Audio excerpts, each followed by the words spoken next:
Bueno, hoy vamos a hablar un poco sobre la física de partículas.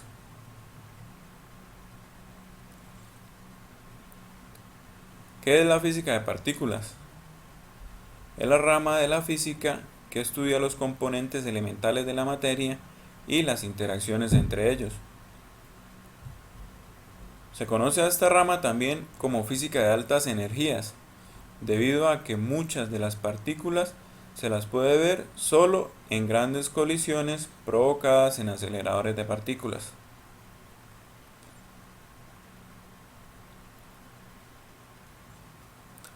Bueno, aquí tenemos un breve resumen sobre la historia de la física de partículas. Bueno, tenemos que Demócrito fue el primero que postuló una estructura basada en la existencia de átomos.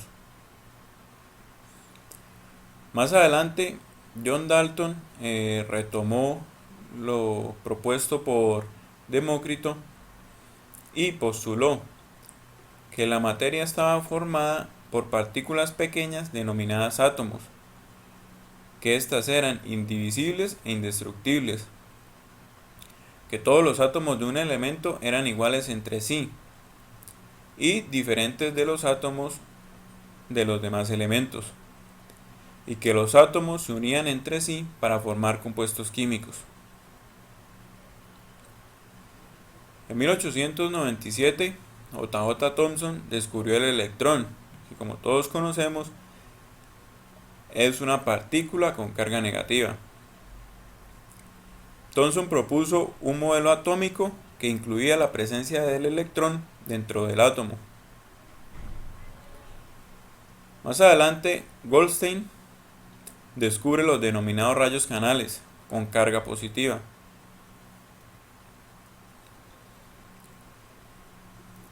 Rutherford propone denominar protón a la partícula positiva generada a partir del hidrógeno, con lo que se completaba la existencia de dos partículas fundamentales, cada una con un tipo de carga. Es decir, que hasta el momento teníamos los protones con cargas positivas y los electrones que eran de cargas negativas.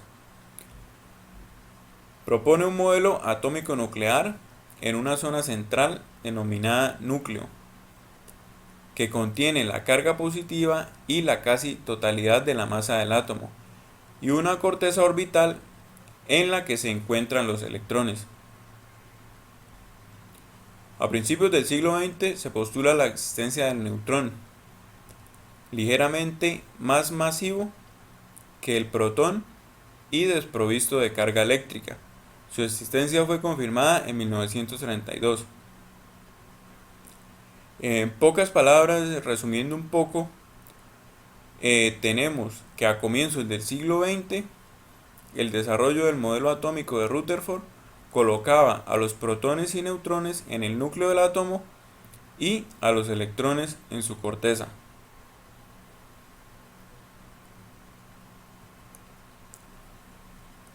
Einstein formula su teoría corpuscular de la luz y preside la existencia del fotón, que es una partícula sin masa ni carga eléctrica. Así pues, hasta 1932 podía explicarse la constitución de la materia solo con cuatro partículas elementales, en las que teníamos el neutrón, el protón, el electrón y el fotón. Sin embargo, pronto se comprobó que el número de partículas elementales era mucho mayor.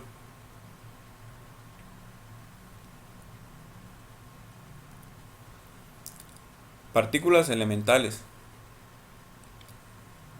De acuerdo con el modelo estándar, existen 6 tipos de quarks, 6 tipos de leptones y 4 tipos de bosones. Estas partículas están divididas en dos grandes categorías por el principio de exclusión de Pauli. Las que no están sujetas a este principio son los bosones, y las que sí lo están son las llamadas fermiones. En este orden de ideas tenemos que los leptones y los quarks son unos fermiones.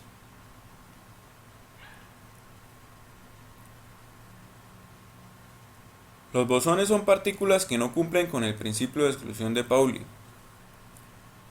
por lo que dos partículas pueden ocupar el mismo estado cuántico. A temperaturas muy bajas tienden a ocupar el nivel energético más bajo, ocupando todas las partículas el mismo estado cuántico. Según el modelo estándar, los bosones son 4, que serían el fotón, el bosón W, el bosón Z y el gluón. Como podemos ver en el cuadro, tenemos el símbolo de cada uno de ellos, tenemos su masa, tenemos su carga eléctrica, tenemos su número de spin y tenemos su interacción. Por otro lado tenemos los fermiones, que son partículas con spin o momento angular intrínseco fraccionario y que sí están sujetas al principio de exclusión de Pauli. O sea que dos partículas no pueden estar en el mismo estado cuántico en el mismo momento. Son básicamente partículas de materia, pero a diferencia de los bosones, no todos los fermiones son partículas elementales. El caso más claro es el de los protones y los neutrones. Estas partículas son fermiones, pero están compuestas de quarks, que en nuestro nivel actual de conocimiento sí se consideran como elementales.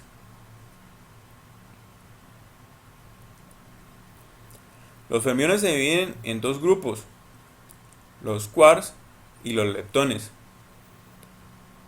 Esta diferencia se aplica debido a que los leptones pueden existir aislados, a diferencia de los quarks, que se encuentran siempre en presencia de otros quarks. Los grupos de quarks no pueden tener carga de color, debido a que los gluones que los unen poseen carga de color.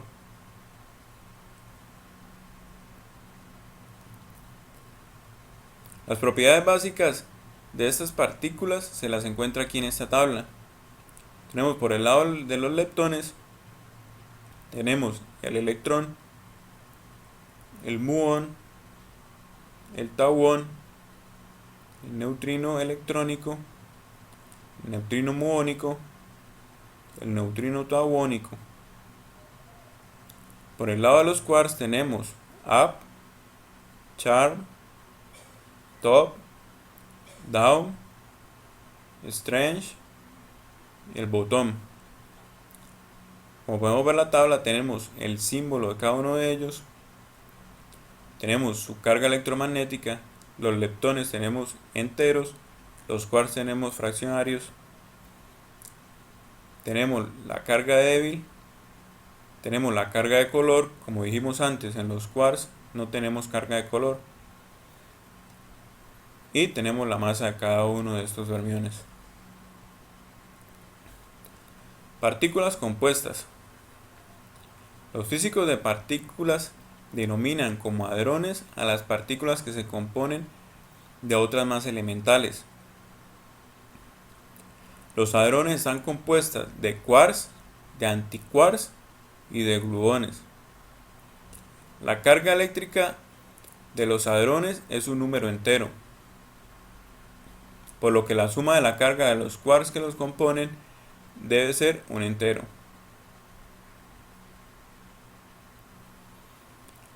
La interacción fuerte es la que predomina en los hadrones, aunque también se manifiestan interacciones electromagnéticas y débil.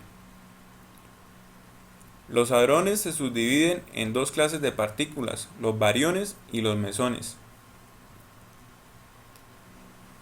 Bueno, por un lado tenemos los bariones, que son partículas que contienen 3 quarks, algunos gluones y algunos antiquarks. Los bariones más conocidos son los nucleones, es decir, los protones y neutrones, además de otras partículas más masivas conocidas como hiperones. Los bariones son también fermiones, por lo que el valor de su spin es un número fraccionar, como 1 medio, 3 medios. Como todas las partículas, los bariones tienen su partícula de antimateria llamada antibarión, que se forma con la unión de 3 antiesquarks, sin contar con los nucleones. La mayoría de los bariones son inestables. Como vemos en la figura, que tenemos la estructura de un protón.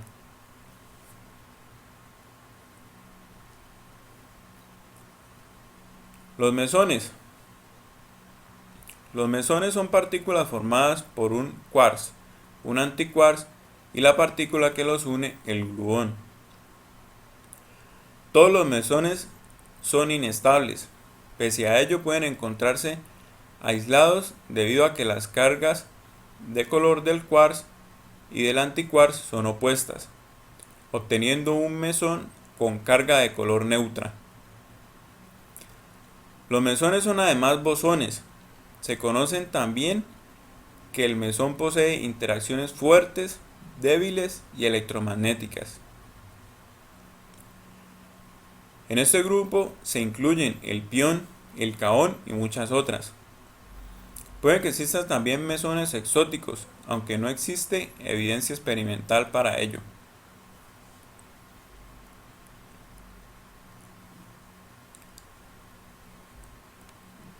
Los aceleradores de partículas. Un acelerador de partículas es un dispositivo que utiliza campos electromagnéticos para acelerar partículas cargadas hasta altas velocidades y así colisionarlas con otras partículas. De esta manera se generan multitud de nuevas partículas que generalmente son muy inestables y duran menos de un segundo. Esto permite estudiar más a fondo las partículas que fueron colisionadas por medio de las que fueron generadas. Hay dos tipos básicos de aceleradores de partículas: los lineales y los circulares. Como podemos ver en la foto, tenemos un acelerador de partículas lineal.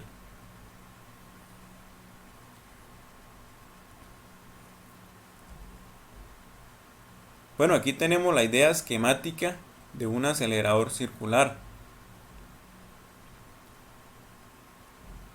Tenemos que haces de partículas giran en sentidos opuestos. Como podemos ver, en la parte amarilla es el acelerador, de ahí salen en trayectorias separadas y en algún punto se hacen colisionar. Por un lado los protones y por otro lado los antiprotones. Este es un breve ejemplo de cómo funciona un colisionador de partículas circular.